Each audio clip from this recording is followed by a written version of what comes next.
Salut à tous, on se retrouve aujourd'hui pour parler du Paris Saint-Germain ce vendredi 8 décembre et on commence tout d'abord avec les photos de l'entraînement aujourd'hui du côté du campus PSG. Entraînement aujourd'hui pour préparer le match demain à la réception du FC Nantes. Donc on peut voir tout d'abord Manuel Ugarte, on peut voir également Marco Asensio, Kanginli, Vitinha, Danilo Pereira ou même Lucas Hernandez, camouflé les gars, il a bonnet cache-cou et bien sûr bonnet parce qu'il fait froid actuellement du côté de la France ou même Bradley Barcola avec Vitinha de dos. Donc voilà quelques photos bien évidemment et aussi Warren Zaïre qui a participé à l'entraînement du jour. N'oubliez pas que normalement il devait reprendre l'entraînement après la trêve de Noël et en gros son rétablissement se passe beaucoup plus rapidement que prévu et ça bien sûr c'est une très bonne nouvelle pour le Paris Saint-Germain. Donc le retour de Warren à l'entraînement a été célébré comme il se doit où il est passé au milieu de la haie avec la d'honneur avec les joueurs parisiens et une décision sera prise lundi. Donc déjà pour le match de demain bien évidemment forfait, il va pas jouer le match de demain, bien sûr pas de risque pris, mais pour le match contre Dortmund, ce match les gars qui est prévu, un petit rappel à mercredi prochain, la décision sera prise lundi après l'entraînement concernant une participation du jeune Zaïre Emery pour le match contre Dortmund. Cela dépendra notamment de son ressenti. Voilà, donc même si actuellement il s'entraîne, ça se passe bien parce qu'il est à l'entraînement. On verra dans 3 jours, lundi, comment ça se passe. Et il y a des chances qu'il soit disponible. Si c'est bon pour lui, il jouera. Sinon, il sera forfait pour cette rencontre cruciale, ce match contre Dortmund. Mais avant, j'ai dit, un match contre Nantes. Demain, ensuite Dortmund. Puis après, il y aura Lille au programme. Puis après, il y aura le FC Metz au Parc des Princes. Ça sera le 20 décembre prochain. Ça sera mercredi soir, ce match PSG-Metz. Puis après, ça sera la trêve de Noël avec l'équipe de Toulouse. Ensuite, au programme, ça sera un match en plus pour remporter un trophée. Et concernant Marquinhos, les gars, qui a repris également l'entraînement, donc devrait être de retour dans le groupe du PSG dès ce week-end. Donc demain, les gars, je ferai l'avant-match comme d'habitude, quand il y a un match du jour avec la conférence de presse de Luis Enrique, les compos probas, même si je vous ai montré une aujourd'hui. Et Marquinhos, les gars, il y a des chances qu'il soit dans le groupe pour le match de demain. Ça aussi, c'est une bonne nouvelle, bien sûr, pour le PSG avant le match crucial contre l'équipe de Dortmund semaine prochaine. Et concernant la compo probable, peut-être, probable, j'ai dit, donc c'est pas encore officiel, ça pourrait ressembler à ça. Donc Inaki, Arnaud Tenas plutôt dans les buts. N'oubliez pas, Donnarumma suspendu 2 matchs. Donc là, et le match contre Lille, il sera également suspendu. Donc Tenas devrait être le gardien, c'est sûr. Lucas Hernandez, défenseur gauche avec Skriniar, Danilo et Hakimi en défense. C'est quasiment sûr que ça soit ça. Milieu de terrain, donc déjà un 4-3-3. Maintenant, c'est toujours ça. C'est la formule du 4-3-3. C'est une 4-2-4 qu'il avait essayé un coup contre Newcastle où ça avait floppé. Donc Ugarte avec Vitinha et Kanginli devrait commencer en milieu de terrain et devant Mbappé, Dembélé qui sera suspendu le match contre l'équipe de Dortmund. C'est pour ça qu'il devrait démarrer ce match demain. Et même s'il aurait joué mercredi prochain contre Dortmund, il aurait été également, je pense, titulaire pour le match de demain. Et Bradley Barcola devrait être titulaire, donc une attaque 100% française. Donc Gonzalo Ramos ou même Randal Kolo Muani devrait commencer sur le banc demain. Donc voilà à quoi pourrait ressembler ce 11 de départ. Concernant le coach nantais, l'équipe de Nantes affronte le PSG demain. Donc Jocelyn Gourvenec qui est le nouveau coach de cette équipe.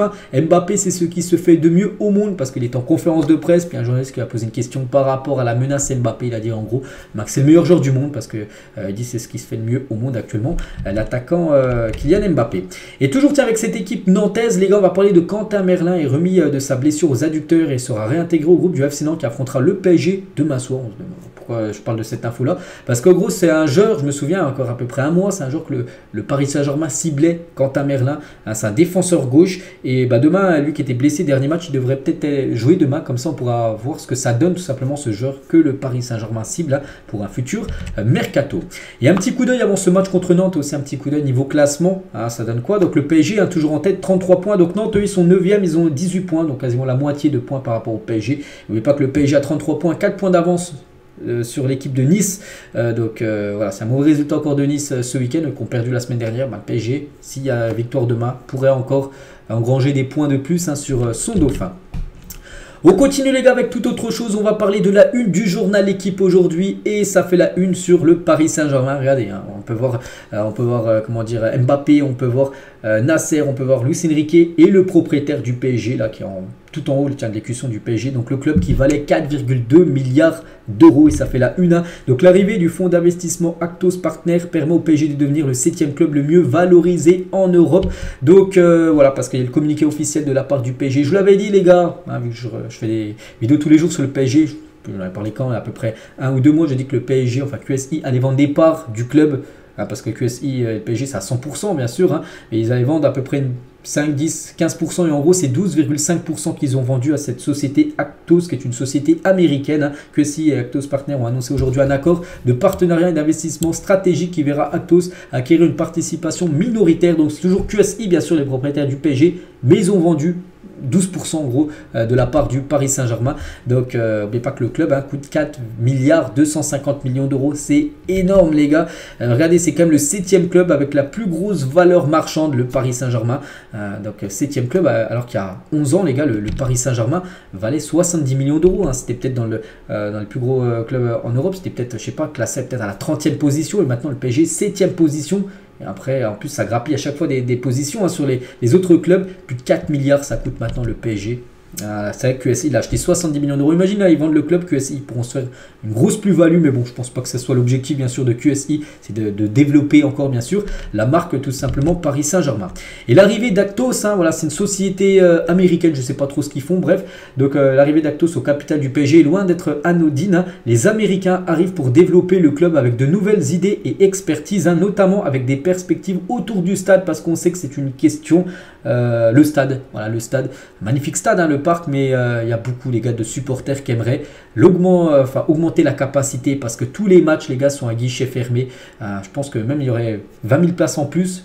Il y a des chances que voilà, les 20 000 places trouveraient preneur, donc c'est pour ça qu'il faut absolument, pour encore que le PSG change de dimension, d'avoir soit un nouveau stade ou soit augmenter la capacité. Après on sait que c'est compliqué vu qu'il y a le périph' parisien qui passe en dessous, mais voilà les gars, donc l'opportunité aussi de s'installer au Stade de France, parce qu'il y avait l'hypothèse du coup, vu que la mairie ne voulait pas vendre le parc pour agrandir la capacité du stade, de prendre le Stade de France pour jouer les matchs à domicile au Stade de France, et du coup n'est plus vraiment d'actualité maintenant pour le PSG. Le Stade de France, on peut dire, c'est écarté cette option là, et tant mieux. En revanche, l'hypothèse de repartir de zéro, de construire un nouveau stade n'effraie pas du tout Actos, un nouveau groupe américain, l'investisseur, qui a investi dans le Paris Saint-Germain. Eux, ils disent tout simplement que construire un nouveau stade peut être une option.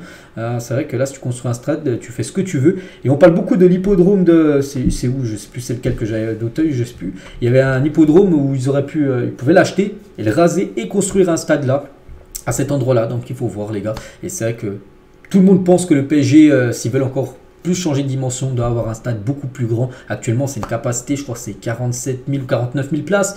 Il y a des stades, les gars, c'est quasiment le double. Le Camp Nou, c'est plus de 100 000 places. Là, il est en rénovation. Le Bernabeu aussi en rénovation. Et il atteint quasiment les 90 000 places. Le PSG doit avoir un stade beaucoup plus grand.